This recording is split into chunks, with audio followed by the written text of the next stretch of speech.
So we just had the GLC Perfect Order 3K tournament at Full Grip Games, and by now you've probably seen some discussion of the deck list from the event, since I know I'm a bit late to the party. I'm going to briefly talk about the top 8 deck lists and give my thoughts on the decks and their performance, and then I'm going to dig a little deeper and talk about the decks that had 5 wins out of 7 rounds but didn't make the top 8. Decks that I had to do a bit of digging to find that not everyone may have talked about yet. I actually think that the only thing that really separates a top 8 deck from a top 16 deck in terms of strength is mainly luck and the player using it, since it's basically a difference of a draw versus a loss. So I think we can learn a lot from looking at these decks that were on the bubble that not everyone has talked about yet. So first, some context for the event. So these 3K tournaments, they're kind of equivalent to sort of like an IC or an international tournament for standard. That's kind of how you can equate this to GLC. So there's a lot of money on the line and people really pay attention to the results of these. There were 100 players in this tournament with cash prizes for top 8 and $1,000 for the winner. And a big shout out to Natalie from Full Grip Games for putting this graphic together and providing a lot of these deck lists for the community. So as everyone had predicted, Psychic was the dominant type, at least in terms of representation in Swiss at 32 players. With a couple of important things leading to this. Psychic had just gained telepathic energy in perfect order, one of the most powerful energy cards to ever be printed into a type. And second was that Andrew Mahone had publicly confirmed before this tournament that this would be the last time Dimension Valley would be legal for a 3K tournament, and would be getting banned shortly after this. I'll be discussing this ban in another video, but to be sure, this meant that Psychic was expected to be the deck of choice for a lot of players, on top of already just being a generally popular type in the format. And Not to Blindside was the most played deck of the day, with 12 decks, putting 3 players in the top 8 and 2 more in the top 16. Fighting was the other type that's gotten massive buffs recently in the Mega Evolution block, and was predictably second place behind Psychic in popularity, though not even half as popular, with 15 decks. Water held the number 3 spot with 12 decks, and then after that the other types filled out the remaining 40% or so of the meta, with between 7 to 9% each, though only one player played Fairy and nobody even bothered to play Lightning or Fire. And here we have the top decks that had a record of 5 wins or better. This includes the top 8, but also all the way down to top 19. I added the types and the deck names to it as well, so you can see that. It's either funny or sad to say that it seems Psychic was actually underplayed in Swiss for how well it did, or rather to say that Psychic overperformed relative to how many players brought it to the tournament. 41% of the top 19 was Psychic, compared to just being 32% of the starting field. The same can also be said of Fighting, which converted a 15% meta share into being 31% of the top 19. Dragon was the only other type to have more than one finish in the top 19, but both missed out on top 8. Water arguably had the worst results relative to its high popularity, with only one showing in the top 19 and not even being a Hydro Pump or Milo Pump deck, but a creative mashup of Lo-Fi and Free Water by Consiglio, aka Count Sliggoo. And I will get to the metamorphosis and meteoric rise of the one grass deck that made the top 8. So that's kind of a bird's eye view of the tournament meta and the results. You know, despite how it might look, I will say that the streamed games were excellent to watch and had a lot of variety and great moments. You can check out some of the highlights on the shorts page of my channel, and definitely check out the tournament VOD over at Tricky Jim. But before we get into the actual deck list, I just want to mention that I do now have a membership option available. If you do want to support the channel by becoming a member, it really helps to get to get me to make more videos and to support this channel, you can always subscribe. The subscribe button is free, and that like button really helps get these videos out there to more people. So thank you for your support. So starting with the champion of the 3K tournament, a huge congratulations to Winter on their big win with the Natu Blindside Psychic deck. For those who don't already know, this deck uses Iron Boulder as its primary attacker with Xatu, Malamar, and Dimension Valley for energy acceleration, and then it also packs 2 ways to take multiple prizes in one turn, one of which is Blacephalon, which does an impression of Lost Mind Sableye when the opponent's on 3 prizes, and then with Ancient Trait Natu, you can devolve Natu with Strange Timepiece and take a 2-prize knockout with TM Blindside. Giratina enables this with its free damage ping from the discard pile, and then naturally you see Munkidori added as well, since it can fling the damage counters that Giratina generates with its attack, which opens up even more opportunities to take multiple prize cards in a single turn. Winter did an interview with the Turbo Blaze guys on their channel. I highly recommend you check it out. There was a ton of insight given on this deck and on a lot of other stuff at the tournament by Winter.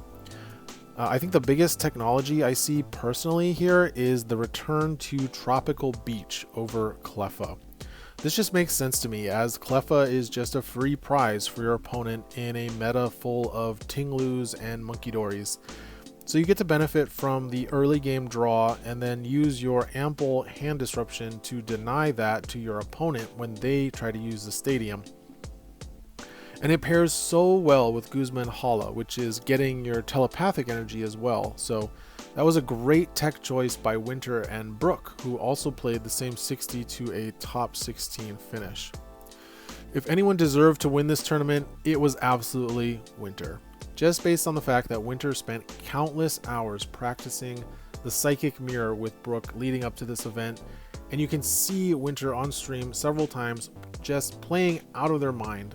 Really good stuff, and that's how you win a big tournament like this. You do need to get a little bit lucky, but you also have to bring the right deck, know your lines really well, and play tight and focused all day, and that is what Winter did, and it paid off. So I'm going to give some general thoughts on the differences in these Natu Blindside builds, and then we'll move away from Psychic to the other types. So Winter and Lee Hoffman both opted for the Buddy Catch Gallade to go with their Kirlia, while Nathaniel went with Shining Arcana Gardevoir, which has a lot more draw power, or I guess one more draw power card, or I guess one more card worth of draw power, and a higher damage cap, but is less durable and gives you less control of your plays each turn. Though interestingly, Josh Frink, who bubbled out of top 8 with a 5-1-1 record, also ran the Gardevoir and was actually running the exact same Pokemon lineup as Nathaniel's list, minus the Girafarig, and also with more basic energy and less special energy, and a Mysterious Garden instead of a Parallel City. So not the exact same 60, but worth mentioning for the Gardevoir fans out there. I think I'm definitely in Camp Gallade. Drawing cards and attacking for big damage is fun and all, but it's a really strong answer to fighting, since Gallade has that fighting resistance, and it's also not weak to metal, which is starting to make a strong argument for itself in the meta thanks to Andrew Mahone's Arch Enemy deck. Nathaniel was also teching the Get Lost Girafarig. This is a card that I kept coming back to personally because I just really wish that Pokemon had more graveyard hate like most other games do. And it seems Nathaniel was able to get this to work for him, although we never see it do anything on stream, I think. I personally kept dismissing this card because it just feels like Lost City does this thing better without the tempo loss. This card, this Girafarig, forces you to give up your attack and end your turn. So the only way you're going to actually hit something in their discard pile before they have a chance to recover it is if they just happen to discard key cards to costs in the early game, thinking that they'll be able to recycle them later, and then you catch them off guard with this, which it sounds like is mainly how this Girafarig contributed to Nathaniel's games. But if your opponent knows this is coming, or if you get stuck starting with this in the active, the opponent is just never going to leave their important stuff in the discard pile long enough for you to target it. And if you try to knock something out with one of your Pokemon, then of course they get another turn before you can even try to use this Girafarig. I had predicted for the Psychic decks that with Telepathic Energy would come an increase in usage of Colress's Tenacity and Hilda, in addition to the ubiquitous Guzma and Hala. But interestingly, out of the 7 non-Lost Zone Psychic decks in the top 16, only 2 decks opted to play Hilda, and nobody was on Colress's Tenacity, which I thought would be even better since it can grab Dimension Valley or Parallel City, or in the case of Winter's deck, it could grab Tropical Beach. So that was interesting to me that Hilda was more popular than Colress, at least in the top decks, and that both seemingly didn't have much adoption in Psychic compared to running neither of them. So then we have kind of the other headliner of this tournament, which was Terra Plume Grass. So this is an evolution of the Egg Mill grass decks, which are all about setting up a trainer lock on the opponent and then either running them off the board with Torterra or milling them out with looped supporters. So Team Turbo Blaze has evolved this concept even further by removing a lot of the milling aspects of the deck and just focusing solely on setting up a sweep with Torterra after locking down the opponent's ability to use trainers. Although with Plumeria, Vileplume, Exeggutor, and Tooljammer, you also have the ability to just trap a useless Pokemon in the active spot and looping cards back into your deck until they deck out while they are unable to build up enough energy to retreat or use any trainers to switch out. So that line is still available. This deck swaps some of the mill supporters for some really neat tech cards like Stealthy Hood, which can protect your Turtwig or Grotle from being sniped by things like Dusk Noir and Hop's Dubwool before it's able to evolve, since your Torterra is really key and it getting knocked out early while it still has low HP is really detrimental to the deck strategy. So that's really cool. They've got Silent Lab, which shuts down Giratina and Munkidori in the Psychic deck, as well as stopping Okidogi and Lunatone in the Fighting deck. And then Growing Energy and Jet Energy, which gives the deck additional utility through energies instead of trainer cards, which allows them to bypass its own item lock once that has been set up. This deck could have actually probably made it to the finals and possibly further, except for a few major mistakes in the top 4. But SBO put on a great show with the deck and how to play it, and it certainly does have a learning curve to it and how you need to manage your opponent's resources in addition to handling your own setup and win conditions. But I think this deck is going to be a big part of the meta. And in fact, we've already seen Evan Wiki has gone 4-0 with this deck in the most recent Turbo Blaze Trials online tournament. So this deck definitely has staying power, and I think we're going to be seeing this as sort of the premier grass deck going forward. So moving on to fighting, there were 4 fighting decks in the top 8 and 2 more in the top 16, and surprisingly they were pretty much all different. And none of the top 8 decks even were RDT. Although every fighting deck maintained the core of Okidogi, Lunatone, and Solrock, Barbaracle was a major addition to the type, with 3 out of the 4 top 8 decks including him, allowing the fighting decks to branch out away from just the 1 energy attackers that we've been seeing, like Tinglu and Blood Moon Ursaluna.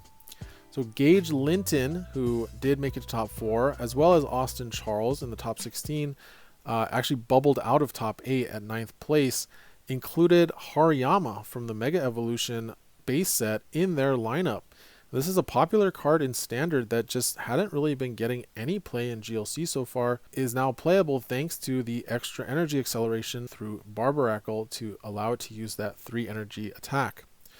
Gage's top 8 list also included a copy of Groudon to be able to hit that 240 number against Okidogi and Whale Lord by discarding 4 energies.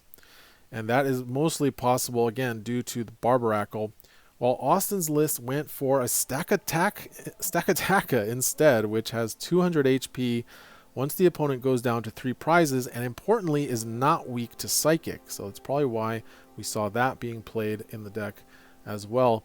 But it's cool that Fighting now has access to these things thanks to this little bit of energy acceleration. If you're a fan of Fighting like me, if you're not so much of a fan of Fighting, well, Fighting's not getting anything banned, so get ready for Fighting to be probably one of the best decks in the format pretty soon.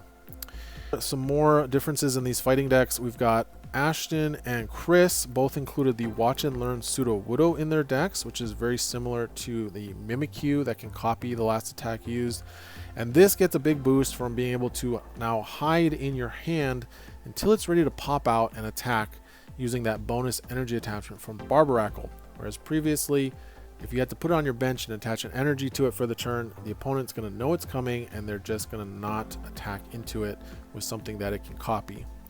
Ashton also made full use of Fighting having the best bench barrier in the game in Machoke, at least evolved bench barrier, being able to stop Giratina, blindside plays, even opting not to run the Machamp, which I actually really like. I mean, I love Machamp, but even though I love that Machamp, it does really just clog your hand nowadays, since you don't want to lose that Machoke until the late game, so you can't evolve Machamp early. And then it just doesn't really do that much even in the late game as Machamp, thanks to that Psychic weakness. And then we have the premiere of the Tyrantrum being played by Chris Watterson. And apparently there were 5 Tyrantrum decks being played, and Chris managed to make it to the top 8.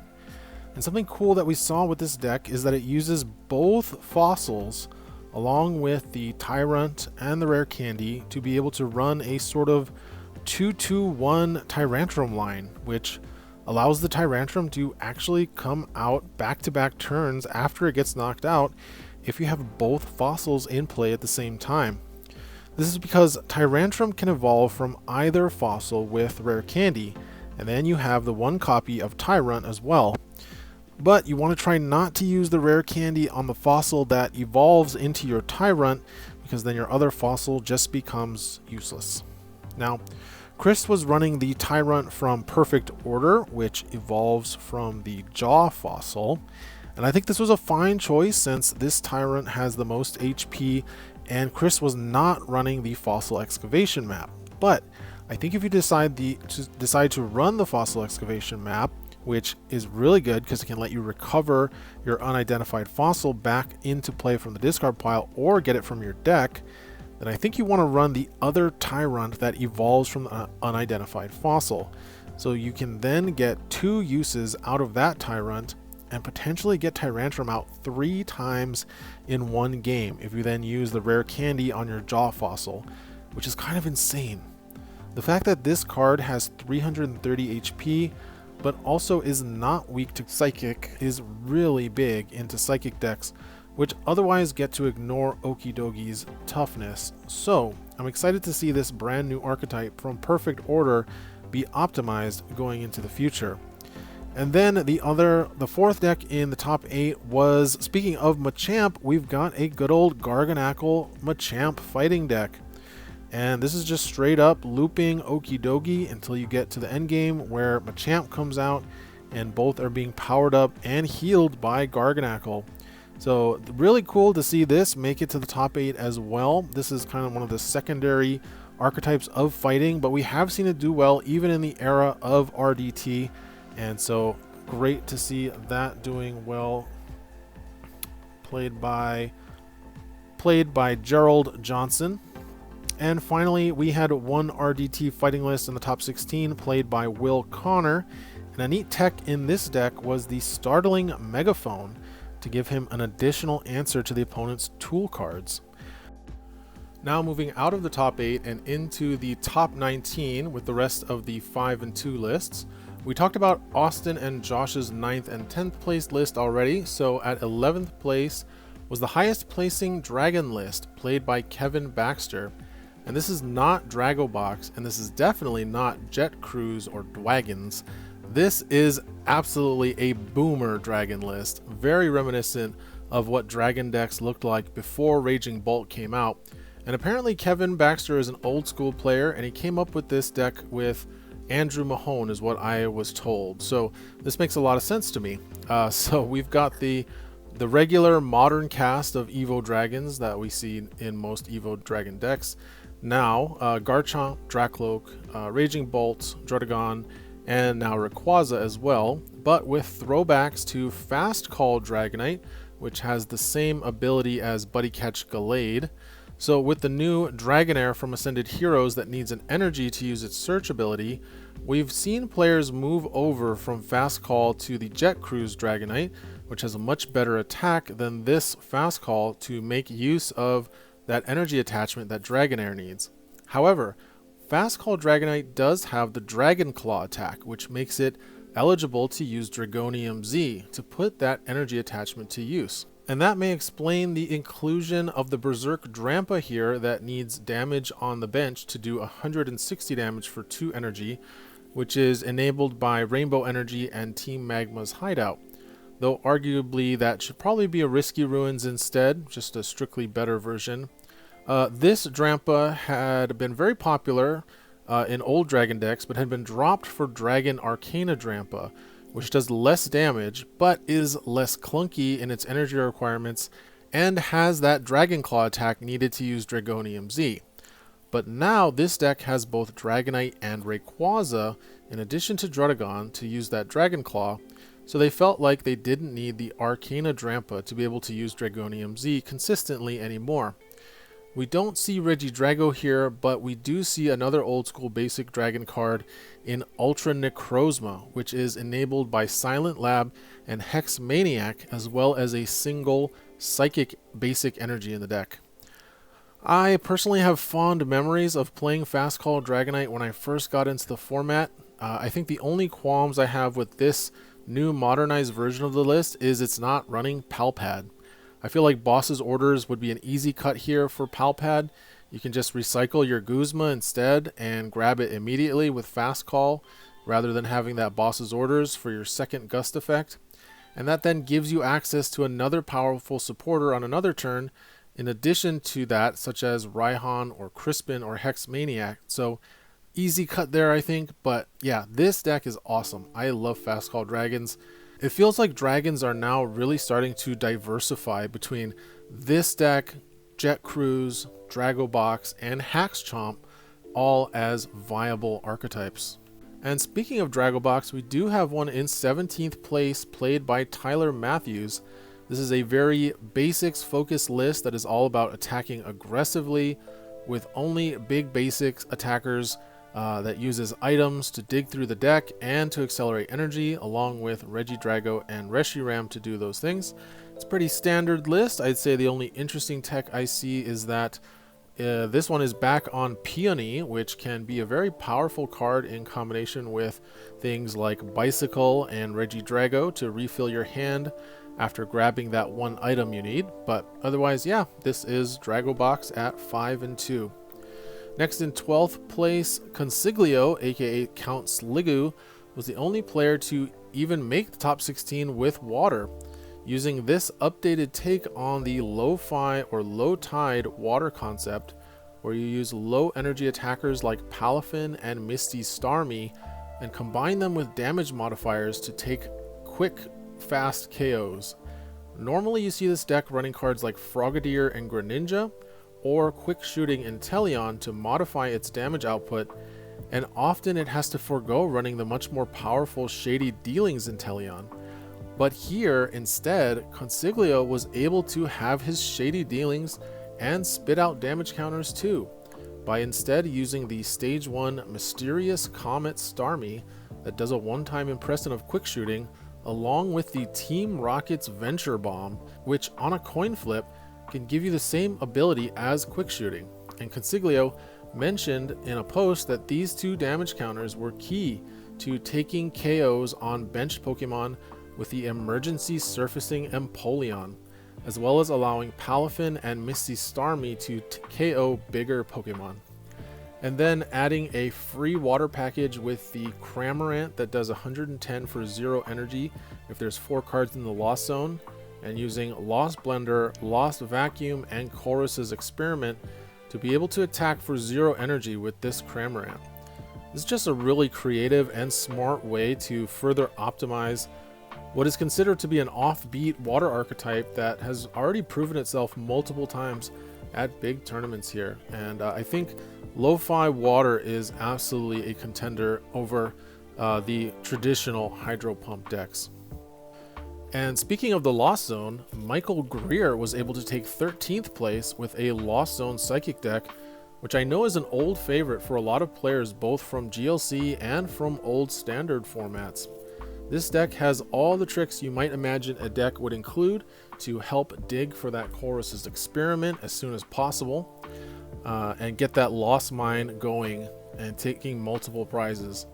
I bet this was a good meta call into the Psychic heavy metagame, where Psychic likes to fill its bench with lots of 80 and 90 HP Pokemon that never evolve into anything bigger, and I wouldn't be surprised if Michael was able to start spreading damage counters and taking KOs faster than the Natu Blindside decks, especially if he was able to delay a KO and skip the 3 prize turn against their Blacephalon.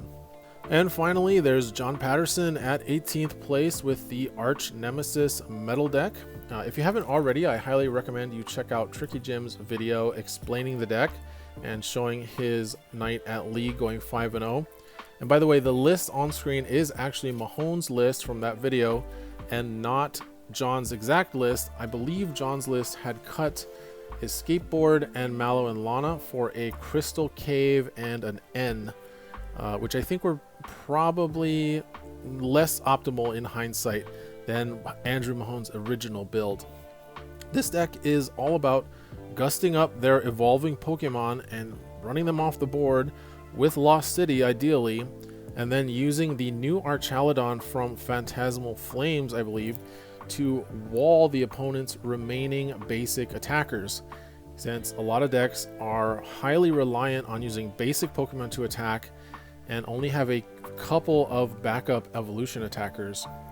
The deck seems to be showing a lot of promise against the current metagame, which again is very basic attacker heavy, so long as you can deal with your opponent's evolution attackers before they become a threat.